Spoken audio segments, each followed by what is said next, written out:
आइए हम लोग अब समझेंगे हमारे फिजिकल ज्योग्राफी का जो सबसे ज्यादा टिपिकल टॉपिक माना जाता है वो है साइक्लोन। समझने में काफी डिफिकल्ट मानते हैं इसको लोग, लेकिन आप देखिएगा बड़े आसानी से आप समझ जाएंगे सारा साइक्लोन। बिल्कुल ध्यान से समझिए सारी बातों को, ठीक है।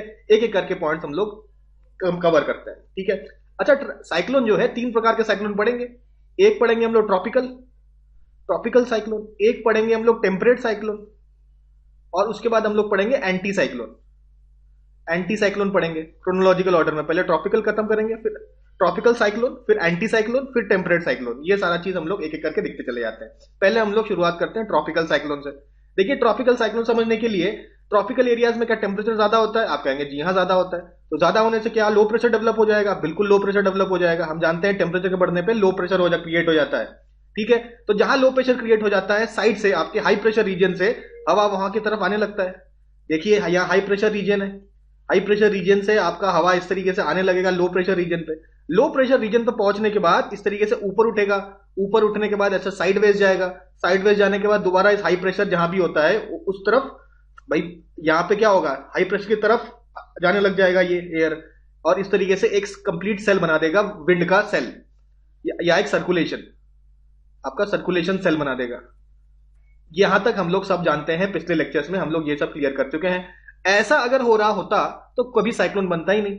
साइक्लोन बनता तब है क्योंकि आपका एक फेरेल्स लॉ लगता है। ये फेरेल्स लॉ के बारे में हम लोग चर्चा कर चुके हैं, ये नाम नहीं पता आपको, ठीक है। तो कोरियोलिस फोर्स आपका नॉर्दर्न हेमिस्फीयर है, नॉर्दर्न हेमिस्फीयर में राइट हैंड साइड मूव करेगा, और आपका सदर्न हेमिस्फीयर में जो लेफ्ट हैंड साइड मूव करेगा। ये जो पूरा कंसेप्ट है इसे ही हम लोग कहते हैं फेरेल्स लॉ, ठीक है। तो अगर राइट मूव करेगा तो कुछ इस तरीके से मूव करता है ना, तो एस बना लीजिए आप, ऐसे एस बना लेंगे तो ऐसा याद रहेगा आपको। ये बेसिकली क्लॉकवाइज मूव करा रहा है।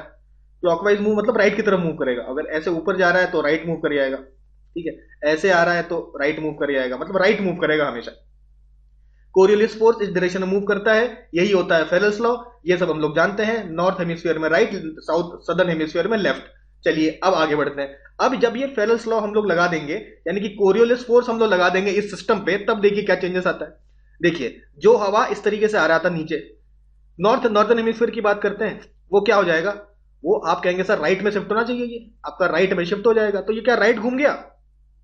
जो विंड ऐसे सीधे आ रहा था अब वो राइट तरफ साइड मूव कर जाएगा। उसी तरीके से अब इस डायरेक्शन में देखिए, ऐसे आ रहा था तो राइट मूव कर जाएगा, तो इस डायरेक्शन में चला जाएगा। उसी तरीके से जो ऐसे आ रहा था विंड, वो भी राइट डायरेक्शन में हो जाएगा। ऐसे आ रहा था विंड, ये भी राइट डायरेक्शन में हो जाएगा। तो ये जो है पूरा एक सर्कुलर मूव कर रहा है कि नहीं कर रहा? एक सर्कुलर मूव कर रहा है आपके एंटी क्लॉकवाइज डायरेक्शन में, एंटी क्लॉकवाइज डायरेक्शन में, ठीक है ना। तो नॉर्दर्न हेमिस्फीयर में जो हमारा साइक्लोन है, साइक्लोन का जो घुमाव है वो आपका एंटी क्लॉकवाइज डायरेक्शन में होता है। क्या होगा, देखिए एंटी क्लॉक, जैसे लो प्रेशर है, लो प्रेशर में ऐसे एंटी क्लॉकवाइज इस तरीके से घूमने लग जाएगा। ऐसे सीधे डायरेक्ट ऊपर नहीं जाता, ऐसे घूमते घूमते ऊपर जाएगा, ठीक है। Because there is a Coriolis force acting, Coriolis force की वजह से ऐसे घूमने लग जाएगा। और ये अगर घूमेगा कैसे, आप ऊपर से देखेंगे तो आपको लगेगा एंटी क्लॉकवाइज घूम रहा है, एंटी क्लॉकवाइज घूम जाता है। उसी तरीके से यही चीज सदर्न हेमिस्फीयर में आपका क्लॉकवाइज घूमेगा। देखेंगे कैसे, ये जो डायरेक्शन हो रहा है ये आज को घुमा दीजिए, क्या लेफ्ट में घुमाएंगे तो लेफ्ट में घूम गया। ये ऐसे आ रहा है, लेफ्ट में घुमा दीजिए, लेफ्ट में घूम गया। ऐसे आ रहा है, लेफ्ट में घुमा दीजिए, ऐसे जा रहा है, लेफ्ट में घुमा दीजिए। ये जो पूरा सारे जो विंड्स लेफ्ट में घूमने लगेंगे तो ऐसी चक्करगिन्नी बना देंगे गोल गोल, और ये क्या हो जाएगा, क्लॉकवाइज रोटेशन हो जाएगा। ऐसे क्लॉकवाइज रोटेशन हो जाएगा यहाँ का सदर्न हेमिस्फीयर में। तो ये एक चीज आपको रिमेंबर करनी है, याद करनी है, ऐसे स्टार मार्क लगा के कि सदर्न हेमिस्फीयर में क्लॉकवाइज घूमता है साइक्लोन, और नॉर्दर्न हेमिस्फीयर में एंटी क्लॉकवाइज घूमता है। ये फेरेल्स लॉ जो दिखाया है, ये आपका नॉर्दर्न हेमिस्फीयर में क्या दिखाया है, क्लॉकवाइज दिखाया है। ये आपका फोर्स किस डायरेक्शन लगता है ये बताता है। ये बता रहा है आपका साइक्लोन जो है वो किस डायरेक्शन में घूमेगा, ठीक है। दोनों में कंफ्यूज नहीं होना है बिल्कुल, ठीक है। नॉर्दर्न हेमिस्फीयर में एंटी क्लॉकवाइज, सदर्न हेमिस्फीयर में क्लॉकवाइज। ये बात हम लोग को समझ में आ गई होगी, ठीक है। अब और समझते हैं आगे। अब यहां पे हम देख रहे हैं कि ये लोअर प्रेशर था, लोअर प्रेशर से हवा ऊपर गया और ऐसे गोल गोल घूमेगा, ऐसे गोल गोल घूमते घूमते ऊपर जाएगा। गोल गोल घूमते घूमते जब ऊपर जाएगा तो वही कहानी दोबारा रिपीट होगी। एडियाबेटिक लैप स्टेट फिर याद करवाएंगे हम आपको। इसमें क्या होता है, टेम्परेचर आपका डिक्रीज करेगा ऊपर जाके, तो रिलेटिव ह्यूमिडिटी आपकी ग्रेटर देन 100% हो जाएगी, जिसकी वजह से कंडेंसेशन हो जाएगा, और कंडेंसेशन की वजह से आपका क्लाउड्स फॉर्म करता है। अरे क्लाउड्स का फॉर्मेशन का देखिए, लास्ट लेक्चर देखिए, लास्ट टू लास्ट लेक्चर देखिए आप, क्लाउड फॉर्मेशन है ना, क्लाउड फॉर्मेशन करेगा। क्लाउड फॉर्मेशन जब करता है, कैसे क्लाउड्स, आपका क्यूमुलोनिम्बस क्लाउड्स फॉर्म करेगा। क्यूमुलोनिम्बस क्लाउड क्या होते हैं, बरसात कराने वाले और बिजली कड़काने वाले। तो इस प्रकार के क्लाउड्स होगा और ढेर सारा रेनफॉल होने लग जाएगा, ढेर सारा रेनफॉल होने लग जाएगा। इसी रेनफॉल को हम लोग बोलते हैं साइक्लोनिक रेनफॉल, इसी रेनफॉल को हम लोग बोलते हैं साइक्लोनिक रेनफॉल। ठीक है, डायरेक्शन अगर समझ में नहीं आया हो तो इस तरीके भी समझ सकते हैं। देखिए नॉर्दर्न हेमिस्फीयर में राइट मूव करेगा, आपका इस तरफ आ रहा है ऐसे घूम गया, और नीचे से ऊपर आ रहा है ये ऐसे घूम गया, तो ऐसे चकरगिन्नी बना देगा। चकरगिन्नी बना के लोअर प्रेशर की तरफ हवा ऐसे घूमते घूमते ऊपर चली जाएगी। आई होप ये बात समझे होंगे। ये आपका एंटी क्लॉकवाइज हो गया। साउथ सदर्न हेमिस्फीयर में लेफ्ट लेफ्ट मूव करेगा, यहां से आ रहा है लेफ्ट मूव कर गया, यहां से आ रहा है लेफ्ट मूव कर गया, अब फिर ये चकरगिन्नी बना देगा। अब ये चकरगिन्नी क्या क्लॉकवाइज बन रहा है, बिल्कुल सदर्न हेमिस्फीयर में क्लॉकवाइज घूमेगा। आई होप ये तो आपका डायरेक्शन तो समझ में आ ही गया होगा। दोबारा आते हैं हम लोग। तो आपका ये जो साइक्लोन है, क्या हो रहा है, हवा ऊपर की तरफ आ रहा है, ऊपर की तरफ आके क्या करेगा, स्प्रेड करेगा। ऊपर की तरफ आके इस तरीके से हवा स्प्रेड करने लगेगा, हवा स्प्रेड करने लगेगा। और जो सेंटर में देखिए, ये आपका लोअर प्रेशर है, यहां पे लोअर प्रेशर था तो हवा ऊपर जा रही थी, ऊपर जाके स्प्रेड कर रही थी। लेकिन उसकी इसकी जो बीच की ठंडी हवा है, ये क्या करेगा, ठंडा होके नीचे आएगा। भाई इसके ये समझना है तो यही negative lab adiabatic lab state पढ़ा था हमने। ठीक है, ऊपर से जब ठंडा होता है तो किस तरीके से हवा नीचे की तरफ आती है ना, तो इसी तरीके से नीचे की तरफ आएगी। यानी कि इसके जो सेंटर में ये जो पूरा साइक्लोन है, इस पूरे साइक्लोन के सेंटर में आपका हो जाएगा हाई प्रेशर, सेंटर में हो जाएगा हाई प्रेशर और ट्रोपोस्फीयर में जाके स्प्रेड करेगा। एक और डायग्राम देखते हैं, बिल्कुल क्रिस्टल क्लियर कर दीजिए आप। ये आपका ट्रॉपिकल साइक्लोन है, नीचे से हवा गया, क्यों, लो प्रेशर था, लो प्रेशर से आपका ऊपर जाएगा, ऑब्वियसली ऊपर जाके ट्रोपोस्फीयर में ऐसे स्प्रेड करेगा और घूम तो रहा ही है अपने डायरेक्शन में, इस तरीके से घूमता रहेगा। देखिए नीचे से सारा एयर ऊपर की तरफ जा रहा है, ऊपर की तरफ जा रहा है, ऊपर की तरफ जा रहा है, और ऊपर जो एयर है यहाँ पे सारा कोल्ड हो जाएगा, टेम्परेचर काफी कम हो जाएगा, जिसकी वजह से हो जाएगा ये एयर भारी और नीचे आने लग जाएगा। ठीक है, नीचे आने के बाद वही एडियाबेटिक लैब स्टेट के कारण ये नीचे आने लग जाएगा। तो इसके जो सेंटर में इसको बोलते हैं eye of the cyclone. Eye of the cyclone में प्रेशर कैसा होता है, आप कहेंगे सर हाई प्रेशर होता है। आई ऑफ द साइक्लोन में हमेशा हाई प्रेशर देखने को मिलेगा। ठीक है, आई होप बात समझ में आ रही होगी। ठीक है, तो वार्म एयर राइजिंग और ये नीचे, तो ये डायग्राम भी आप समझ गए। ये होता है ट्रॉपिकल साइक्लोन, और ट्रॉपिकल साइक्लोन के कारण रेन किस तरीके से फॉर्म होता है ये हम लोग ने समझ लिया। ठीक है, अब आगे कहानी समझाते हैं। ट्रॉपिकल साइक्लोन की शेप क्या है, कोई भी पूछे तो आप बताइएगा। इट इज वी शेप्ड, इस तरीके से वी शेप में होता है ना, ये जो गोल गोल घूम रहा है, ये नीचे छोटा होता है, ऊपर बड़ा होता चला जाता है, वी शेप्ड। और इसका इंटेंसिटी मेजर करने का जो स्केल है उसे टी स्केल कहते हैं। ठीक है, ये जो ट्रॉपिकल साइक्लोन है ये आपके कहां पे होगा, ट्रॉपिकल रीजन में होगा, ये ट्रॉपिकल रीजन में होगा। लेकिन क्या पोलर रीजन में होगा, पोलर रीजन में नहीं होगा। क्यों नहीं होगा, क्योंकि टेम्परेचर तो काफी लो होता है ना, और ट्रॉपिकल साइक्लोन के लिए टेम्परेचर काफी हाई होना जरूरी है, टेम्परेचर हाई होना जरूरी है। ट्रॉपिकल साइक्लोन के लिए कौन कौन से मेन कंडीशंस होते हैं, सबसे पहली चीज जो उसका टेम्परेचर है that should be greater than 27 degree Celsius, 27 degree Celsius के ज्यादा होना चाहिए। ठीक है, उसके बाद कोरियोलिस फोर्स एक्ट करेगा और लो प्रेशर रीजन होगा, तब हम कहेंगे कि देखिए अब बनेगा हमारा ट्रॉपिकल साइक्लोन। और ये कैसे बनता है ये हम लोग जानते हैं। यही ट्रॉपिकल साइक्लोन अगर किसी आपका सी के आसपास है, मतलब सी का टेम्परेचर मान लीजिए 27 डिग्री से ऊपर है, तो उस सी में जो भी आपका सी होगा वहां से मॉइस्चर पिकअप करेगा, मॉइस्चर पिकअप करेगा, और मॉइस्चर पिकअप करके आगे मूव करके बरसात गिराता हुआ जाएगा। जहां जहां ये रेनफॉल मूव कर रहा है आगे, वहां वहां ये बरसात गिराएगा। ये देखिए यहां से ये आपका पानी है, यहां पे साइक्लोन फॉर्म किया तो अपने साथ मॉइस्चर पिकअप कर लिया। अब यहां ट्रेड विंड्स बहते हैं, ये आपका ट्रॉपिकल रीजन है, ट्रॉपिकल रीजन में ट्रेड विंड्स बहेंगे ना, और ट्रेड विंड्स क्या करेंगे, इस साइक्लोन की अपने साथ ले जाने की कोशिश करेंगे, और जहां जहां ये साइक्लोन जाएगा वहां वहां आपका रेन प्रोड्यूस करता चलेगा, वहां वहां आपका रेन आपका देखने को मिलता है। ठीक है, ट्रॉपिकल रीजन में देखने को मिलता है। कहां कहां देखने को नहीं मिलता है, देखिए पोलर रीजन में देखने को नहीं मिलेगा। क्यों, टेम्परेचर बहुत कम है। हमने क्या कहा, temperature should be greater than 27 degree Celsius. यहां तो टेम्परेचर मतलब 0 डिग्री के ऊपर हो जाती, किस्मत अच्छा है आपका। ठीक है, तो यहां तो बन ही नहीं सकता, तो पोलर रीजन में नहीं बनता है। ट्रॉपिकल रीजन में बनता है क्योंकि वहां टेम्परेचर ज्यादा होता है। लेकिन इक्वेटोरियल रीजन में भी नहीं बनता है। आप कहेंगे इक्वेटोरियल रीजन में तो टेम्परेचर और हाई होता है, तो और बनना चाहिए, लेकिन कोरियोलिस फोर्स तो 0 होता है। कोरियोलिस फोर्स क्या होता है, जैसे जैसे हम लोग पोल्स की तरफ जाते हैं तो कोरियोलिस फोर्स इंक्रीज करता जाता है, और 0 कोरियोलिस फोर्स होता है आपका इक्वेटर पे। तो इक्वेटर पे कोरियोलिस फोर्स ना होने के कारण ट्रॉपिकल साइक्लोन बनेगा नहीं, ट्रॉपिकल साइक्लोन नहीं बनता इसीलिए। तो आई होप बात समझ में आ रही होगी, इक्वेटोरियल रीजन में क्यों नहीं बनता और पोलर रीजन में क्यों नहीं बनता, केवल ट्रॉपिकल और टेम्परेट रीजन में भी बनता है। ठीक है, लेकिन बात कर रहे हैं हम लोग ट्रॉपिकल साइक्लोन की, तो यहां पे इसकी बात इस पर फोकस करेंगे। ट्रॉपिकल रीजन में देखिए अलग अलग जगह अलग अलग नाम है। जैसे अटलांटिक ओशन के ट्रॉपिकल रीजन में साइक्लोन बनेगा, उसे कहेंगे हरिकेन्स, ठीक है। उसी तरीके से वेस्ट पैसिफिक ओशन और साउथ चाइना सी वाला एरिया, ये भी आपका ट्रॉपिकल एरिया पड़ता है, ठीक है। यहां पे नाम होता है टाइफून, नाम याद करना है, प्लेस याद करना है। अटलांटिक ओशन में देखा हमने, पैसिफिक ओशन में देखा, ठीक है। अच्छा, अब वेस्टर्न ऑस्ट्रेलिया का साइड जो होता है, वेस्टर्न ऑस्ट्रेलिया में ये विली विलीज नाम से जानते हैं। न्यूजीलैंड ले लीजिए या वेस्टर्न ऑस्ट्रेलिया ले लीजिए, यहां पे विली विलीज नाम से आपका जाना जाएगा। इसके अलावा टोर्नाडो, टोर्नाडो आपका कैरिबियन सी, देखिए यूएसए के पास कैरिबियन सी में आपको देखने को मिलेगा, कैरिबियन सी में आपका देखने को मिलेगा आपका टोर्नाडो अमेरिकन रीजन में, ठीक है। और ये काफी ज्यादा, इसकी इंटेंसिटी काफी ज्यादा हाई होती है नॉर्मल साइक्लोन से, तो इसको मेजर करने के लिए स्पेशल स्केल देखा गया है। नॉर्मली आपका ट्रॉपिकल साइक्लोन आपका टी स्केल से मेजर होता है, लेकिन ये जो आपका स्पेशल स्केल है इसको हम लोग बोलते हैं फुजीटा स्केल।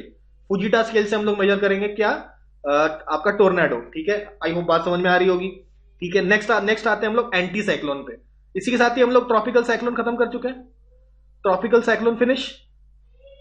अब बात करते हैं एंटी साइक्लोन की। एंटी साइक्लोन सिचुएशन में क्या होता है, हाई प्रेशर होता है। आप जानते हैं जहां भी हाई प्रेशर होता है ऊपर से हवा नीचे आएगा और हाई प्रेशर से हवा इस तरीके से बाहर की तरफ स्प्रेड करेगा, यही होता है। देखिए बाहर की तरफ स्प्रेड कर रहा है। अब जाना तो ऐसे चाहिए, लेकिन ये क्या घूम जाएगा, जाना ऐसे चाहिए लेकिन ये घूम जाता है। क्यों घूमेगा, क्योंकि यहां भी तो कोरियोलिस फोर्स एक्ट करेगा, तो ये कोरियोलिस फोर्स की वजह से इस तरीके से मतलब घुमावदार होगा। मतलब ये नीचे आ रहा है लेकिन नीचे आने के बाद ऐसे घूमेगा यहाँ पे आके, ठीक है, ऐसे सर्कुलर घूमेगा। क्यों घूमेगा, because of Coriolis force, Coriolis force act कर रहा है, ठीक है। चलो ये आप देखेंगे अलग अलग जगह अलग अलग, एंटी क्लॉकवाइज भी घूम सकता है, क्लॉकवाइज भी घूम सकता है। नॉर्दर्न हेमिस्फीयर में देखो ऐसे जाना चाहिए, लेकिन क्या राइट में मूव करेगा, क्योंकि नॉर्दर्न हेमिस्फीयर में क्या हमेशा राइट में मूव करता है। नॉर्दर्न हेमिस्फीयर में राइट में मूव करेगा, नॉर्दर्न हेमिस्फीयर में राइट में मूव करेगा, नॉर्दर्न हेमिस्फीयर में राइट में मूव करेगा, ठीक है। जब इस तरीके से घूमेगा तो कैसा शेप है, क्लॉकवाइज, क्लॉकवाइज रोटेशन। हमने क्या देखा था नॉर्दर्न हेमिस्फीयर में, जो आपका ट्रॉपिकल साइक्लोन था, जो ट्रॉपिकल साइक्लोन था वो कैसे घूमता था, एंटी क्लॉकवाइज आपका और लेकिन एंटी साइक्लोन इसका जस्ट ऑपोजिट घूमेगा, क्लॉकवाइज घूमेगा। उसी तरीके से सदर्न हेमिस्फीयर में आपका लेफ्ट मूव करना चाहेगा, ऐसे जा रहा है, लेफ्ट मूव करा दीजिए, लेफ्ट मूव करा दीजिए तो ऐसे घूम जाएगा, यानी कि anti clockwise. Anti cyclone anti clockwise घूमता है, साइक्लोन क्या घूमता था, साइक्लोन आपका क्लॉकवाइज घूमता था। तो क्लॉकवाइज और एंटी क्लॉकवाइज याद रखिए, कोई भी एक याद रख लीजिए भाई। साइक्लोन याद रख लीजिए आपका सदर्न हेमिस्फीयर में क्लॉकवाइज घूमता है, तो ऑटोमेटिकली नॉर्दर्न हेमिस्फीयर में, सॉरी सदर्न हेमिस्फीयर में क्लॉकवाइज घूमता है। एक चीज याद रखिए, ठीक है, याद रख लीजिए कि साइक्लोन जो है सदर्न हेमिस्फीयर में क्लॉकवाइज घूमता है, तो यही साइक्लोन आपका नॉर्दर्न हेमिस्फीयर में एंटी क्लॉकवाइज घूमेगा। और एंटी साइक्लोन सदर्न हेमिस्फीयर में कैसे घूमेगा, ये भी एंटी क्लॉकवाइज घूमेगा। तो एक याद कर लीजिए, सारा याद हो जाएगा, ठीक है। आई होप बात आप समझ गए होंगे।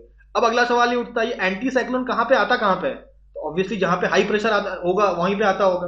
और कहां पे हाई प्रेशर आता है, आपने देखा था हेडली सेल और फेरल सेल, ठीक है। तो इसके कन्वर्जेंस में आपको देखने को मिलेगा ये एंटी साइक्लोन। अभी देखेंगे ये, इसको चिंता मत करिए, लेकिन एक चीज ध्यान में रखना है कि जो जहां भी आपका एंटी साइक्लोन होता है वहां पे स्काई होता है क्लियर स्काई। क्लियर स्काई, क्या बादल बनेंगे, क्या आपके क्लाउड्स बनेंगे, अरे क्लाउड्स जब नहीं बनेंगे तो स्काई आपका क्लियर ही तो होगा, आपका एकदम क्लियर स्काई होता है, ठीक है। कोई भी आपका क्लाउड्स या बरसात की सिचुएशन होता ही नहीं है। नॉर्मली जहां भी एंटी साइक्लोन होता है वो हम लोग पाते हैं कि काफी ज्यादा डेजर्ट है। ये सारी चीजें आगे देखेंगे हम लोग। देखिए यहाँ पे हमने क्या कहा, जो हेडली सेल, हेडली सेल में क्या हवा इस तरीके से ऊपर से गई, साइड चली गई और नीचे आ गई यहाँ पे। उस तरीके से फेरल सेल में यहाँ पे ऊपर आया, साइड में गया, यहाँ नीचे आ गया। क्यों, यहाँ पे हाई प्रेशर है, जहां हाई प्रेशर होता है वहां क्या होता है, एंटी साइक्लोन होता है। जहां एंटी साइक्लोन होता है वहां क्लाउड नहीं होता, क्लाउड नहीं होता तो रेन नहीं होता, रेन नहीं होता तो क्या वो डेजर्ट रीजन हो जाता है। बिल्कुल बात समझ में आ रही होगी आपको कि ये डेजर्ट रीजन यहाँ पे हो जाएगा। एंटी साइक्लोन भी समझ गए। अब ये देखिए, ये आपका लो प्रेशर रीजन है हेडली सेल के स्टार्टिंग में, इक्वेटोरियल रीजन में, इंटर ट्रॉपिकल कन्वर्जेंस जोन बोलते हैं इसको, आईटीसीजेड। आईटीसीजेड में क्या होता है, लो प्रेशर होता है, लो प्रेशर के कारण यहाँ पे ट्रॉपिकल साइक्लोन देखने को मिलेगा। उसी तरीके से ऊपर देख लीजिए आप, ये फेरल सेल और पोलर सेल के बीच में कैसा प्रेशर होता है, लो प्रेशर होता है। लो प्रेशर के कारण आपको यहाँ पे टेम्परेट साइक्लोन आपको देखने को मिलेगा। टेम्परेट साइक्लोन का डायरेक्शन क्या होता है, देखिए ये लो प्रेशर रीजन में, लो प्रेशर रीजन में आपका टेम्परेट साइक्लोन है इस वाले रीजन में। यहाँ पे ट्रेड विंड्स कैसे चलते हैं आपके, ऐसे चलते हैं। तो जो साइक्लोन है वो आपका ऐसे मूव करेगा, यानी कि कैसे कैसे ईस्ट से वेस्ट की तरफ मूव करता है आपका ट्रॉपिकल साइक्लोन, क्योंकि ट्रेड विंड धक्का देके ले जा रहे हैं ना इसको इस तरफ, वेस्ट की तरफ। ट्रेड विंड्स इसको वेस्ट की तरफ ले जा रहे हैं। आई अब बात समझ गए होंगे। और टेम्परेट साइक्लोन जो है इसका उल्टा होता है, वेस्ट टू ईस्ट। अभी फिलहाल ये याद रखिए, टेम्परेट साइक्लोन जब पढ़ेंगे तो समझ में आएगा क्यों। अरे ये तो समझ में मुझे वैसे भी आ रहा है कि टेम्परेट साइक्लोन इस रीजन में होगा। इस रीजन में आपका ये टेम्परेट रीजन में क्या रहता है, वेस्टर्लीज बहती है, वेस्टर्लीज बहती है ना, इस डायरेक्शन में जाती है वेस्टर्लीज। तो वेस्टर्लीज क्या होगा, आपको ईस्ट से, आप सॉरी वेस्ट से ईस्ट की तरफ ले जाएगा बिकॉज ऑफ वेस्टर्लीज। वेस्टर्लीज की वजह से वेस्ट टू ईस्ट जाता है। और ट्रॉपिकल साइक्लोन आपका हमेशा क्या ईस्ट से वेस्ट जाएगा, क्यों, आपके ट्रेड विंड्स के कारण। ट्रेड विंड्स आपका वेस्ट से ईस्ट ले जाता है। आई होप बात समझ पा रहे होंगे आप। सॉरी, ट्रेड विंड आपका ईस्ट से वेस्ट ले जाता है, सही है ना, ईस्ट से वेस्ट ले जाता है ट्रेड विंड, और वेस्ट से ईस्ट ले जाता है आपका वेस्टर्लीज। तो इसलिए टेम्परेट साइक्लोन आपका हमेशा वेस्ट टू ईस्ट मूव करता है, ट्रॉपिकल साइक्लोन हमेशा ईस्ट टू वेस्ट मूव करता है। इस चीज को याद रखिए, ट्रॉपिकल ईस्ट टू वेस्ट और टेम्परेट हमेशा वेस्ट टू ईस्ट, याद रखिए। टेम्परेट साइक्लोन कहां आता है, 35 डिग्री टू 65 डिग्री, नॉर्थ और साउथ दोनों में ये रीजन देखने को मिलेगा आपको, ठीक है। ये वाला रीजन आपका फेरल सेल और हेडली सेल जहां पे मिलते हैं वो वहां तो आपका एंटी साइक्लोन होता है, ठीक है। फेरल सेल और पोलर सेल जहां मिलेंगे, सॉरी ये गलत बताया, जहां पे ये वाला रीजन जो होता है आपका, जहां पे पोलर सेल और फेरल सेल मिलते हैं, यहां पे टेम्परेट साइक्लोन देखने को मिलेगा, ठीक है। और मतलब इस पूरे रीजन में आपका 35 टू 65 डिग्री नॉर्थ और साउथ रीजन में आपको देखने को मिलेगा टेम्परेट साइक्लोन। अभी इस पर चर्चा करेंगे तो और ज्यादा हम लोग को क्लैरिटी मिल जाएगी, ठीक है। अच्छा, अब हमने देखा क्या, आपका जो जहां भी एंटी साइक्लोन वाला सिचुएशन होता है, एंटी साइक्लोन वाला सिचुएशन होता है, वहां पे डेजर्ट होते हैं, ठीक है। ये कौन सा हॉर्स लैटिट्यूड वाला रीजन है, ये देखिए, ये आपका अराउंड 30 डिग्री के ऊपर वाला रीजन है, ठीक है। अराउंड 30 डिग्री वाला जो रीजन है, यहां पे आप लाइन से डेजर्ट देखेंगे, ये देखिए सहारा डेजर्ट भी यहीं पर है, इस पूरे रीजन में देखिए सहारा डेजर्ट है। तो ये सारे रीजन में आपको डेजर्ट देखने को मिलेगा, ठीक है। यहाँ भी देखिए आप डेजर्ट मिलेंगे यूएसए के साइड में, ठीक है। यहाँ भी सहारा डेजर्ट, अरेबियन डेजर्ट, ये सब डेजर्ट एरिया देखने को मिलता है। क्या ये यही आपका 30 डिग्री के आसपास वाला रीजन है नॉर्थ में, उस तरीके से साउथ में, सदर्न हेमिस्फीयर में ये वाला रीजन आप देख रहे हैं ना, ये भी आपका 30 डिग्री साउथ का आसपास है, ये 30 डिग्री नॉर्थ के आसपास है। अब देखेंगे यहाँ पे आपको डेजर्ट देखने को मिलेगा, क्यों, हाई प्रेशर होता है और एंटी साइक्लोन होता है, एंटी साइक्लोन देखने को मिलेगा, ठीक है। तो एक और छोटा सा पॉइंट देखिए, स्टॉर्म क्या होता है। देखिए स्टॉर्म के एक, ये केवल याद रखिए, स्टॉर्म जहां भी होगा वहां sudden drop in air pressure देखने को मिलेगा। जहां भी स्टॉर्म होता है आपका एयर प्रेशर अचानक से ड्रॉप कर जाता है, ठीक है। चलिए देखिए, हमें साइक्लोन के बारे में पता चला, ट्रॉपिकल साइक्लोन पता चला। ट्रॉपिकल साइक्लोन के अलावा हम लोगों ने एंटी साइक्लोन देख लिया, एंटी साइक्लोन क्या होता है। अब हमारा तीसरा और सबसे आखिरी टॉपिक टेम्परेट साइक्लोन हमें देखना है। टेम्परेट साइक्लोन हमें देखना है। तो टेम्परेट साइक्लोन देखने से पहले सबसे पहले हम लोग बात करते हैं एयर मास की, ठीक है। एयर मास क्या होता है, किसी भी एक एरिया में आपका कुछ ना कुछ टेम्परेचर तो होगा ही, उस टेम्परेचर के कारण उस एरिया के आसपास का जो भी एयर होगा उसका भी एक स्पेसिफिक टेम्परेचर होगा, ठीक है। अब पढ़ लीजिए क्या लिखा है अंग्रेजी में, air masses are classified by the region of origin, ठीक है, कहां से ओरिजिनेट कर रहा है। अभी ओरिजिनेट करने का क्या मतलब है, जहां टेम्परेचर, जिस हिसाब से टेम्परेचर होगा उसका एयर का टेम्परेचर उतना ही हो जाएगा। अभी यहां बैठा तो रहेगा नहीं, ये तो मूव करता रहता है। ये जो एयर का जो मास है, बड़ा सा मास है जिसका एक टेम्परेचर है, वो आपका मूव करता रहेगा। तो जहां से ये ओरिजिनेट हो रहा है, जहां से ये ओरिजिनेट हो रहा है उस पर डिपेंड करता है एयर मास कैसा होगा। Air mass classified by the region of origin, ठीक है। तो ओरिजिन के हिसाब से इसे हम लोग क्लासिफाई कर सकते हैं। And the route they follow, एक तो ओरिजिन कहां से हो रहा है और कौन सा रूट फॉलो कर रहा है, मतलब एक जगह से स्टार्ट हुआ ओरिजिन, ये आपका एयर मास था, ये मूव करते करते कौन सा रूट फॉलो किया, ये दोनों चीज डिसाइड करते हैं कि किस तरीके से क्लासिफाई किया जाएगा। The region of origin is indicated by lower case, छोटे लेटर से एम या सी ऐसे बात करते हैं, ठीक है। M for maritime, C for continental, followed by a capital letter and then another lower case letter. The route is indicated by continental और मैरीटाइम, ठीक है। जैसे कि कहां से ओरिजिन हुआ है, तो आर्टिक रीजन से हो सकता है, ट्रॉपिकल रीजन से हो सकता है, पोलर रीजन से हो सकता है, या इक्वेटोरियल रीजन से हो सकता है, ठीक है।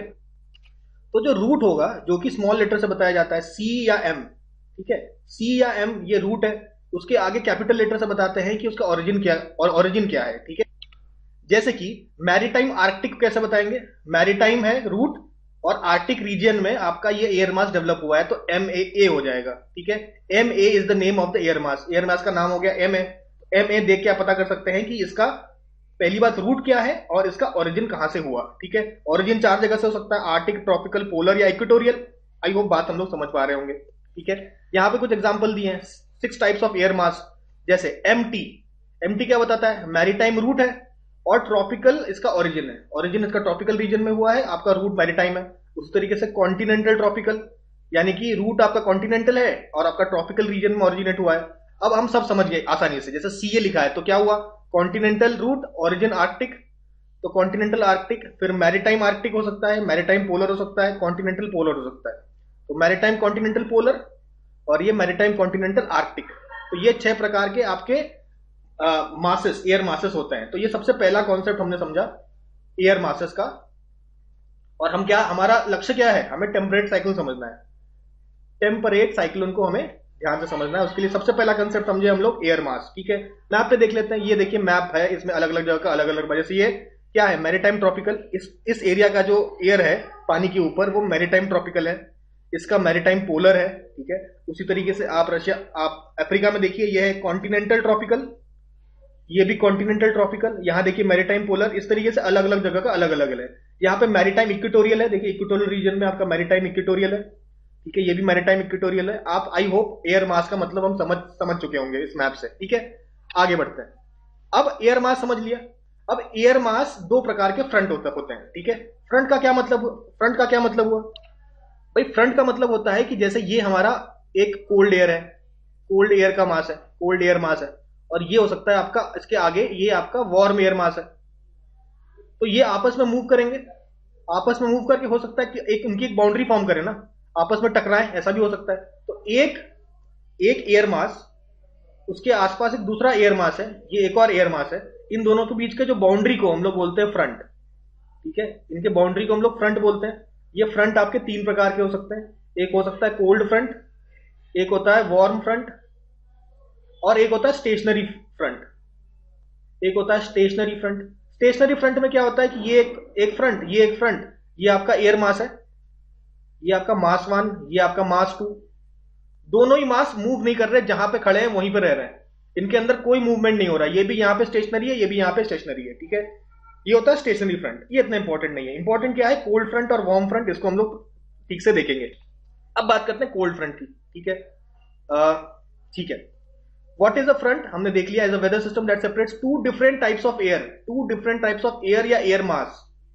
2 different type of air mass को सेपरेट करने वाला जो बाउंड्री है उसको हम लोग बोलते हैं कोल्ड फ्रंट। देखिए कोल्ड फ्रंट क्या होता है, सॉरी फ्रंट बोलते हैं, कोल्ड फ्रंट, वार्म फ्रंट। ठीक है, ये 4 प्रकार के फ्रंट होते हैं, कोल्ड फ्रंट, वार्म फ्रंट, इसके अलावा एक होता है स्टेशनरी फ्रंट, और एक होता है ऑक्लूडेड फ्रंट। ठीक है, इन चारों के बारे में देखते हैं। सबसे पहले कोल्ड फ्रंट। कोल्ड फ्रंट में कोल्ड एयर मास होता है एक, और एक वार्म एयर मास होता है। ठीक है, ये आपका कोल्ड एयर मास, ये आपका लेटर से वार्म एयर का मास है। अगर कोल्ड एयर का मास ज्यादा फास्ट चल रहा है, if the cold air moves faster, ठीक है, ये अगर बहुत तेजी से मूव कर रहा है और ये थोड़ा सा स्लो है, तो क्या होगा इससे, because of this movement of cold air, ये जो आपका वार्म एयर है ये ऊपर की तरफ उठेगा कि नहीं उठेगा। क्यों, क्योंकि कोल्ड एयर तो जमीन वो भारी होता है ना, तो जमीन से ठहरा हुआ रहेगा, और जब ये इसकी तरफ मूव करेगा तो ऑटोमेटिकली ये ऊपर की तरफ मूव करेगा।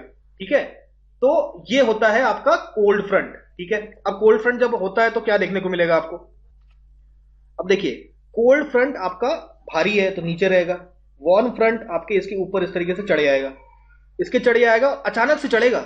अचानक से जब ये ऊपर की तरफ चढ़ेगा, तो ये वार्म एयर जब अचानक से ऊपर की तरफ चढ़ेगा, तो आपको नहीं लगता कि ये टेम्परेचर डिक्रीज करेगा। टेम्परेचर डिक्रीज करने के वजह से वही एडियाबेटिक लैप्स रेट वाला कॉन्सेप्ट लगाइए यहां पे, और आपका क्लाउड फॉर्मेशन करा देगा। क्लाउड फॉर्मेशन कैसे होता है हम लोग सब जानते हैं, जब वार्म एयर ऐसे ऊपर की तरफ उठता है तो यहाँ पे आपका क्लाउड फॉर्म हो जाएगा, बिल्कुल सही होता है। और because of the sudden upliftment of the warm air के सडन अपलिफ्टमेंट के कारण आपके क्यूमुलोनिम्बस क्लाउड्स होंगे और साइक्लोनिक रेन होगा, आपका साइक्लोनिक रेन देखने को मिलेगा। यानी कि because of a cold front एक साइक्लोनिक रेन देखने को मिलता है, और यही तो टेम्परेट साइक्लोन हम पढ़ना चाहते हैं, यही हम लोग टेम्परेट साइक्लोन पढ़ना चाहते हैं, साइक्लोनिक रेन। ठीक है, इसको और अच्छे से समझेंगे आगे। नेक्स्ट बात करेंगे लोग वार्म फ्रंट की। वार्म फ्रंट क्या होता है, वार्म फ्रंट होता है जब वार्मर एयर का जो मास है ये ज्यादा एक्टिव है, ये वार्म एयर ज्यादा एक्टिव है। लेटर से अब दूसरी तरफ देखते हैं, ये आपका वार्म एयर एक्टिव है, ये कोल्ड एयर आ रहा है एक दूसरे के साथ, लेकिन वार्म एयर आपका ज्यादा फास्ट चल रहा है, ज्यादा एक्टिव है, तो ये वार्म एयर कोल्ड एयर के ऊपर मूव करने लग जाएगा, कोल्ड एयर के ऊपर मूव करने लग जाएगा। और ये जो आपका वार्म फ्रंट का जो स्लोप होता है ये काफी ज्यादा होता है, सॉरी ये काफी हल्का होता है, जेंटल स्लोप होता है। जेंटल स्लोप होने के कारण क्या होगा, आपका सडन अपलिफ्टमेंट नहीं होगा, there won't be sudden upliftment, और इसलिए क्यूमुलोनिम्बस क्लाउड्स का फॉर्मेशन नहीं होगा, लेकिन बरसात होगी धीरे धीरे, मतलब धीरे धीरे ऊपर चढ़ रहा है, थोड़ा थोड़ा बरसात गिर रहा है, थोड़ा और ऊपर चढ़ा, थोड़ा और बरसात हुआ, थोड़ा और ऊपर चढ़ा, थोड़ा और बरसात हुआ। यहाँ क्या होगा, अचानक से ऊपर गया, अचानक से क्लाउड फॉर्मेशन हुआ और बहुत तेजी से बारिश होगी, बहुत हेवी रेनफॉल देखने को मिलेगा। तो जहां पे कोल्ड फ्रंट होता है वहां पे हेवी रेनफॉल होता है, हेवी रेनफॉल देखने को मिलेगा। और जहां पे भी आपका वार्म फ्रंट होता है वहां पे हेवी रेनफॉल नहीं दिखता है, वहां पे आपका ड्रिजल दिखता है, हल्की बरसात, हल्की बरसात होगी। क्यों, स्लोप हल्का है ना, तो धीरे धीरे मूव कर रहा है आपका एयर। एक पर्टिकुलर हाइट में जाने के बाद फिर बारिश हो रही है, ये बरस गया, उसके बाद अगला फ्रंट आया, वो ऊपर पहुंचा, वो बरस गया, ऐसे धीरे धीरे करके बरसात होती है। एक साथ बरसात नहीं होती और काफी लंबे समय तक बरसात होती है। यहां क्या होता है, एक साथ आपका एयर ऊपर मूव कर गया, ठीक है, और एक साथ आपका एयर मूव ऊपर करने की वजह से एक ही साथ आपका क्लाउड बन जाएगा और सारा पानी एक साथ तेजी से बरस जाएगा, ठीक है। तो ये होता है आपका हेवी रेन देखने को मिलेगा in case of cold front. और वार्म फ्रंट में because of the gentle slope आपकी हल्की बरसात और प्रोलॉन्ग्ड रेन, बहुत ज्यादा समय तक बरसात होगी, ठीक है, और धीरे धीरे होगी, ऐसा देखने को मिलता है जहां पे वार्म फ्रंट होता है। दोनों फ्रंट आपको समझ में आ गया, दोनों फ्रंट की वजह से बरसात कैसे होती है समझ में आ गया। और हमने देखा कोल्ड फ्रंट की वजह से साइक्लोनिक रेन होता है और वार्म फ्रंट की वजह से ड्रिजल होता है, ठीक है। अब आता है स्टेशनरी फ्रंट। अब स्टेशनरी फ्रंट क्या होता है, हमने ये देख लिया है, ऑलरेडी डिस्कस कर चुके हैं, जहां पे आपकी दोनों फ्रंट, आपका कोल्ड फ्रंट वार्म फ्रंट, एक कोल्ड फ्रंट होगा, नहीं सॉरी, एक कोल्ड एयर मास, एक वार्म एयर मास, ये मूवमेंट कर ही नहीं रहे, जहां पे है वहीं पे है। Stationery front. ऑक्लूडेड फ्रंट क्या होता है, अब देखिए कोल्ड एयर इस तरफ से आ रहा है, कोल्ड एयर इस तरफ से आ रहा है, यहां पे देखिए कोल्ड फ्रंट है, यहां पे वार्म फ्रंट है, ठीक है। इसी वाले को दोबारा से देखेंगे हम लोग। देखो ये हवा है, यहां पे आपका कोल्ड फ्रंट है, कोल्ड फ्रंट है, ये आपका कोल्ड एयर है, ये भी आपका कोल्ड एयर है। कोल्ड एयर वार्म एयर एक तरफ तो बना रहा है आपका वार्म फ्रंट, दूसरी तरफ बना रहा है कोल्ड फ्रंट, ठीक है। अब धीरे धीरे जब एक दूसरे के आसपास आने लग जाएंगे, ये कोल्ड फ्रंट और आगे आएगा, ये कोल्ड फ्रंट भी आपका और आगे आ रहा है, तो ये वार्म एयर ऊपर की तरफ उठने लग जाएगा ना। एक ऐसा समय आज आ जाएगा जब ये वाली बाउंड्री कोल्ड फ्रंट के सबसे का एज और इसका एज दोनों आपस में आके ऐसे मिल जाएंगे, जुड़ जाएंगे। उस तरफ कैसा, उस समय कैसा सिचुएशन होगा, उस समय कुछ ऐसा सिचुएशन होगा, यानी कि वार्म एयर ऊपर चला गया और वार्म एयर का जो कांटेक्ट धरती से है, इसका जो कांटेक्ट है लूज हो जाएगा। आपका जो इसका कांटेक्ट है आपका अर्थ से, आपका लूज हो गया, ये आपका अर्थ है, अर्थ से कांटेक्ट जब लूज हो जाता है, जब आपका कांटेक्ट लूज हो जाता है, तब इस फ्रंट को बोलते हैं हम लोग ऑक्लूडेड फ्रंट। अब क्या हुआ, दो कोल्ड एयर आपस में मर्ज कर गए, दो कोल्ड एयर आपस में मर्ज कर गए, यानी कि अब ये धीरे धीरे आपका कोल्ड फ्रंट और वार्म फ्रंट खत्म होता चला जा रहा है। जैसे जैसे आगे मूव कर रहे हैं आपका वार्म फ्रंट खत्म, अब हर जगह कोल्ड एयर ही दिखने को मिलेगा, ठीक है। तो आपके फ्रंट्स दोनों खत्म हो जाएंगे, ऐसे सिचुएशन को बोलते हैं हम लोग ऑक्लूडेड फ्रंट। आई होप बात समझ में आई होगी। यहां पे अंग्रेजी में लिखा है, जो पढ़िए देखते हैं। Occluded front, the combination of cold front और warm front. Occluded fronts occur when two different air masses meet. The warm air mass rises as the cool air mass push and meet in the middle. दो cold air आपस में यहाँ पे meet कर रहे हैं, आपस में यहाँ पे मीट कर रहे हैं, और वार्म एयर आपका ऊपर की तरफ पुश हो गया, ठीक है। टेम्परेचर ड्रॉप्स, अब टेम्परेचर ड्रॉप करेगा ना, पहले इस वाले एरिया में क्या वार्म, देखिए पहले इस एरिया में क्या था, वार्म एयर था ना, इस एरिया में वार्म एयर था। अब क्या होगा, हर जगह कोल्ड एयर होगा, तो आपका टेम्परेचर में ड्रॉप देखने को मिलेगा, बिल्कुल ड्रॉप देखने को मिलेगा। The temperature drops as the warm air is occluded. Occluded का मतलब होता है cut off from the ground and pushed upwards, ठीक है। वार्म एयर ऊपर की तरफ अपवर्ड्स पुश हो गया और जमीन से हो गया कट ऑफ, इसी कट ऑफ को बोलते हैं ऑक्लूडेड होना, ठीक है। तो इसी के साथ हम लोगों ने ये वाला फ्रंट भी देख लिया, ठीक है। मैं जान रहा हूं थोड़ा सा फास्ट मूव कर रहा हूं मैं, लेकिन आपके पास तो ऑप्शन है, दोबारा सुन लीजिएगा, दो बार 3 बार सुन लीजिएगा ताकि अच्छे से समझ में आ जाए, ठीक है। तो आगे बढ़ते हैं। तो हमने फ्रंट्स देख लिया, अब हम लोग आते हैं टेम्परेट साइक्लोन पे। तो अभी हम लोग क्या जान चुके हैं, एयर मास, आपका एयर का मास क्या होता है ये हमें मालूम है। हमें पता है कि आपके फ्रंट्स कैसे होते हैं, फ्रंट्स कितने प्रकार के होते हैं, 4 प्रकार के फ्रंट्स होते हैं, ये भी हमें मालूम है। ये दोनों नॉलेज जब हमारे पास है, अब हम लोग टेम्परेट साइक्लोन समझने की स्थिति में पहुंच चुके हैं और अब हम लोग समझेंगे। तो टेम्परेट साइक्लोन को एक्स्ट्रा ट्रॉपिकल भी बोलते हैं, मैंने ट्रॉपिकल के अलावा भी एक साइक्लोन है जिसको हम लोग टेम्परेट साइक्लोन बोलते हैं। तो इसको या तो एक्स्ट्रा ट्रॉपिकल साइक्लोन बोलेंगे या टेम्परेट साइक्लोन बोलेंगे। कहां पे होता है, तो 30 डिग्री से 60 डिग्री लैटिट्यूड के बीच में होगा ये वाला रीजन। ये हाई प्रेशर रीजन है, यहाँ पे लो प्रेशर रीजन है, इन दोनों के बीच के रीजन में बहती है वेस्टर्लीज, और इसी एरिया में आपको देखने को मिलेगा टेम्परेट साइक्लोन, ठीक है। ये इसी एरिया में आपको टेम्परेट साइक्लोन देखने को मिलेगा। अब क्या होता है, देखिए हाई प्रेशर से लो प्रेशर हवा मूव करती है, इस एरिया में वेस्टर्लीज वाले एरिया में high pressure to low pressure आपका हवा मूव करती है, और आपके ऊपर में अपर एटमॉस्फेरिक विंड्स मूव करते हैं काफी फास्ट। ये चीज हम लोग ऑलरेडी जानते हैं, ठीक है। यहां देखेंगे तो यहाँ पे हाई प्रेशर है, हवा इस तरीके से आएगा, यहाँ पे इस तरीके से ऊपर उठेगा, हवा ऐसे आया ऐसे चला जाएगा, ठीक है। तो ये जो ऊपर वाला रीजन है, ये वाला जो हवा है, इसे हम लोग बोले अपर एटमॉस्फेरिक विंड। नीचे तो इस तरीके से मूव कर ही रहा है, तो यहाँ पे आप दोनों व्यूज देख सकते हैं, ठीक है। तो अब इसको और बेटर स्टडी, तो अब रीजन भी क्लियर हो गया आपको, कौन से रीजन में आता है, एयर मास पता है, फ्रंट पता है, और ऑल्सो आपको पता है कौन से रीजन में आप देख सकते हैं टेम्परेट साइक्लोन को। अगला टॉपिक, अगला एक और टॉपिक है, एक और चीज आपको चाहिए देखने के लिए, वो है जेट स्ट्रीम। ये जेट स्ट्रीम क्या होता है ये समझेंगे। देखिए जेट स्ट्रीम्स क्या होता है, जेट स्ट्रीम्स पढ़ेंगे क्या होता है। Narrow band of strong winds, narrow band of strong wind that flows from west to east. पहली बात समझ में आ गई क्या, ये वेस्ट से ईस्ट मूव करते हैं, वेस्ट टू ईस्ट हमेशा मूव करते हैं जेट स्ट्रीम। कहां मूव करते हैं, ये देखिए, ये आपका हेडली सेल है, ये फेरल सेल है, ये आपका पोलर सेल है। तो ये सेल जहां पे ऊपर की साइड मीट करता है, इस पॉइंट पे आपके ये जो दो आपके पॉइंट्स होते हैं जो उनके परपेंडिकुलर मूव कर रहे हैं, ठीक है। जैसे अर्थ के इस तरीके से वेव फॉर्म में मूव करते हैं, देखिए अर्थ के चारों तरफ इस तरीके से सर्कल बना देते हैं, ठीक है। जैसे ये अर्थ है, तो एक आपका जेट स्ट्रीम ऐसे मूव करेगा और एक जेट स्ट्रीम आपका ऐसे मूव करेगा इसके नीचे। तो जो आपका एक तो सब ट्रॉपिकल जेट स्ट्रीम होता है जो आपका हेडली सेल और फेरल सेल के बीच में फ्लो, देखिए ये हेडली सेल है, ये आपका फेरल सेल है, इसके बीच में आपका ये मूव कर रहा है ना, एयर का एक पैसेज ब्लॉक है, ठीक है, जो आपके अर्थ को सराउंड कर रहा है, जो आपके अर्थ को पूरा सराउंड कर रहा है, ठीक है।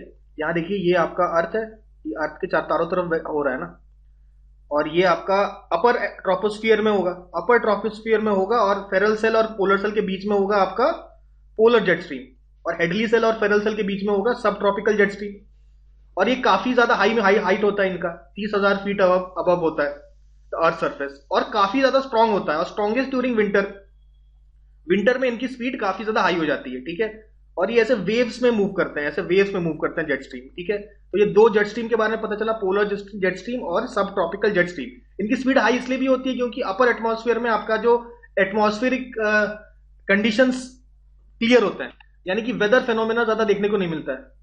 आपका वेदर फेनोमेना आपका हाई ट्रोपोस्फियर में नहीं देखने को मिलता है इतना, इसलिए इसकी जो स्पीड होती है, इसकी स्पीड आपकी काफी ज्यादा हाई होती है, ठीक है। लेकिन लोअर एटमॉस्फेयर में स्पीड इतनी हाई नहीं होती है, क्योंकि ये देखिए ये वाले विंड्स इतने हाई नहीं होंगे, क्योंकि भाई एटमॉस्फेयर यहाँ पे काफी डेंस होता है और काफी वेदर फेनोमेना देखने को मिलता है, इसलिए यहाँ पे स्पीड ज्यादा नहीं होती।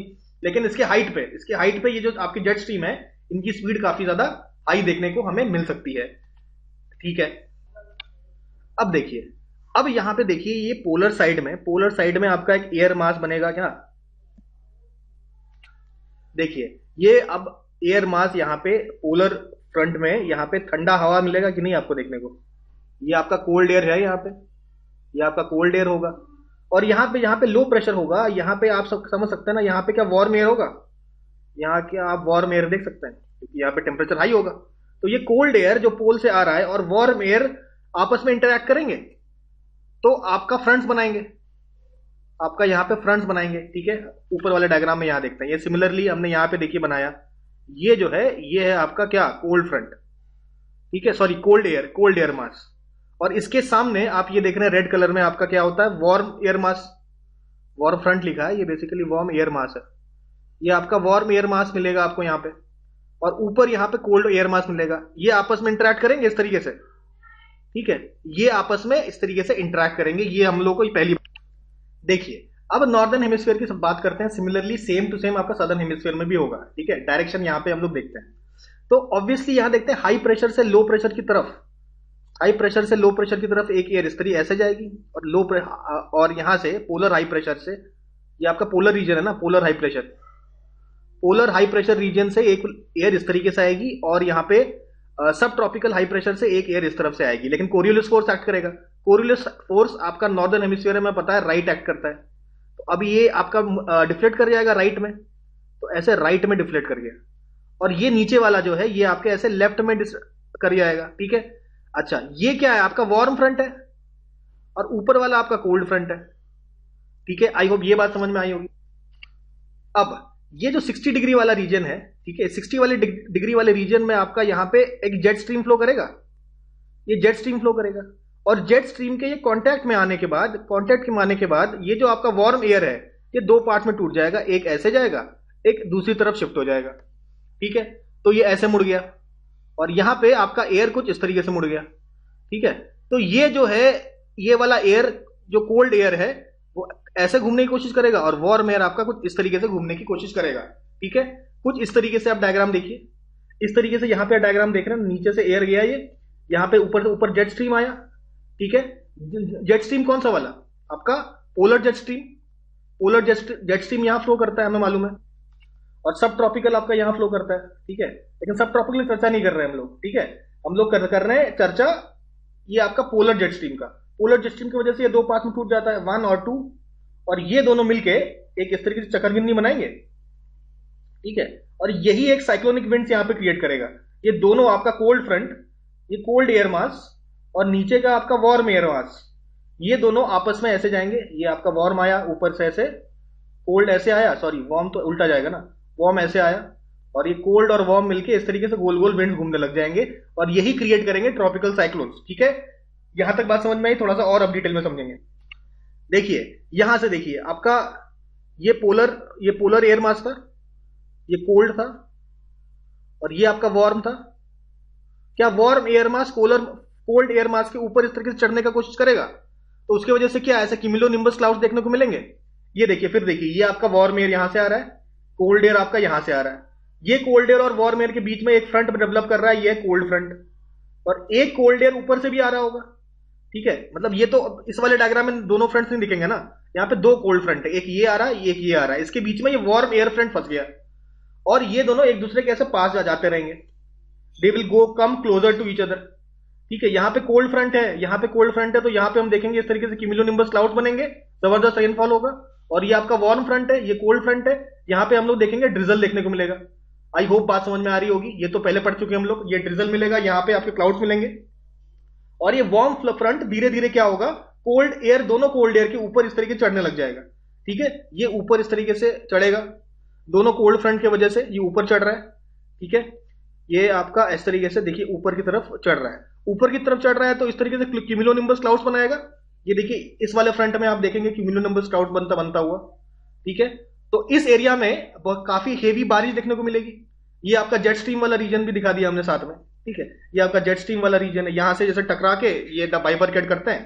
तो एक्चुअली 3D डायग्राम है, तो थोड़ा 3D इमेजिनेशन करना पड़ेगा, उससे बातें समझ में आएंगी। तो ये वार्म फ्लेयर ऊपर उठता चला जाएगा कोल्ड एयर के ऊपर। कब तक उठेगा? जब तक आपका ऑक्लूडेड फ्रंट इस प्रकार का, ऑक्लूडेड फ्रंट इस प्रकार का जब तक नहीं बन जाता, तब तक कोल्ड फ्रंट और वार्म फ्रंट आपस में मूव करते रहेंगे। ठीक है, और हवा कैसे होगी? हवा घूमेगी इस तरीके से, हवा आपका टेम्परेट साइक्लोन इस तरीके से गोल गोल चक्कर लगाएगा। ठीक है, यही होता है टोटल में टेम्परेट साइक्लोन, और इसके वजह से आप क्यूमुलोनिम्बस क्लाउड्स बनते हैं और आपका रेन होता है। और जेट स्ट्रीम का योगदान भी हमने यहाँ पे, तो इसके साथ ही हम लोगों ने कंप्लीट कर दिया टेम्परेट साइक्लोन, तीनों साइक्लोन कंप्लीट कर दिया। अब फाइनली हम लोग देखेंगे टेम्परेट साइक्लोन और ट्रॉपिकल साइक्लोन में क्या क्या डिफरेंसेस होते हैं। पहला डिफरेंस देखिए, टेम्परेट साइक्लोन थोड़ा ग्रेजुअल होता है, फ्रंट्स के मूव करने की वजह से आपका देखने को मिलता है ना, फ्रंट्स हैं ये आपके कोल्ड फ्रंट है दोनों, ये वार्म फ्रंट मूव करेगा, तो ये धीरे धीरे आपका कुछ महीनों तक चलता है आपका टेम्परेट साइक्लोन। ठीक है, पूरे कुछ महीनों तक लगातार चलेगा। लेकिन ट्रॉपिकल साइक्लोन कुछ दिनों का ही होता है मेहमान, और ये आपके दो फ्रंट के मिलने की वजह से बनते हैं। ट्रॉपिकल साइक्लोन आपके थर्मल रीजन से बनते हैं। ठीक है, टेम्परेट साइक्लोन टेम्परेट रीजन में बनते हैं, ट्रॉपिकल रीजन आपके ट्रॉपिकल रीजन में बनते हैं। विंटर्स में फॉर्म होते हैं टेम्परेट साइक्लोन, समर्स में फॉर्म होता है ट्रॉपिकल साइक्लोन, क्योंकि भाई टेम्परेचर हाई चाहिए होता है ना, हाई टेम्परेचर चाहिए होता है। और ये विंटर से बनते हैं भाई। कोल्ड फ्रंट्स जो होते हैं, मेन तो रीजन आपके कोल्ड फ्रंट्स के बनने की वजह से है। तो कोल्ड फ्रंट्स बनेगा कब? जब विंटर काफी मतलब ज्यादा होगा, विंटर्स में ही तो आपका डिफरेंस इन टेम्परेचर क्रिएट होगा। तो आपके विंटर्स में ज्यादा टेम्परेट साइक्लोन देखने को मिलेगा। वेस्ट टू ईस्ट मूव करते हैं बिकॉज ऑफ वेस्टर्लीज, ये हमने देखा, वेस्टर्लीज के कारण वेस्ट टू ईस्ट मूव करते हैं। ये ईस्ट टू वेस्ट मूव करते हैं बिकॉज ऑफ ट्रेड विंड्स, ये आपके ट्रेड विंड्स की वजह से वेस्ट टू ईस्ट मूव करते हैं, sorry east to west move करते हैं। इसमें एयर मासेस का इन्वॉल्वमेंट होता है। और ट्रॉपिकल साइक्लोन क्यों होता है?